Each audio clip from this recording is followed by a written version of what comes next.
నమస్తే అండి. గురువు యొక్క ఆవశ్యకత ఎంతటి మహానుభావులైనా గురువు బోధనలను అర్థించిన వారే. యుగపురుషులైన శ్రీరాముడు, శ్రీకృష్ణుడు కూడా గురువు వద్ద విద్యాబుద్ధులు నేర్చుకున్నవారే. పుస్తకాలు చదివి ఆధ్యాత్మిక జ్ఞానం పొందలేము. పుస్తకాలు భగవంతుని గురించి చెబుతాయి. గురువు భగవానుని చూడగలిగే శక్తిని ప్రసాదిస్తాడు. ఆధ్యాత్మికంగా పరిణతి పొందాలంటే గురువు అవసరం ఉంటుంది.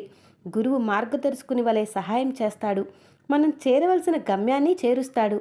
అలాంటి మన సద్గురువు సాయినాథుని మాటల్లోనే గురువు ఆవశ్యకత తెలుసుకుందాం. ఒకసారి దీక్షిత్ బాబా దగ్గరకు వచ్చి షిరిడీ నుంచి వెళ్ళవచ్చా అని అడిగాడు. బాబా వెళ్ళమని చెప్పారు. ఎక్కడికి అని పక్కనే ఉన్నవారు అడిగారు. దీనికి జవాబుగా, చాలా పైకి ప్రయాణము, అక్కడికి చేరాలంటే అనేక మార్గాలున్నాయి. షిరిడీ నుండి కూడా ఒక మార్గం ఉంది. ఈ మార్గంలో ప్రయాణం కష్టమైనది. దారిలోని అడవిలో పులులు, తోడేళ్లు ఉన్నాయి. మార్గదర్శకుని వెంట తీసుకుని వెళితే అతడు తిన్నగా గమ్యస్థానానికి చేరుస్తాడు. మార్గదర్శకుడు లేకపోతే అడవిలోని క్రూరమృగాల బారిన పడవచ్చు, దారి తప్పి గుంటల్లో పడిపోవచ్చు అని పలికారు సాయి. జీవితం అడవి లాంటిది. దానిలోని ఈర్ష్య, స్వార్థం, అసూయ అనే క్రూర జంతువుల బారిన పడకుండా ఉండాలంటే గురువు తోడు ఉండాలనేదే బాబా బోధనలోని పరమార్థం.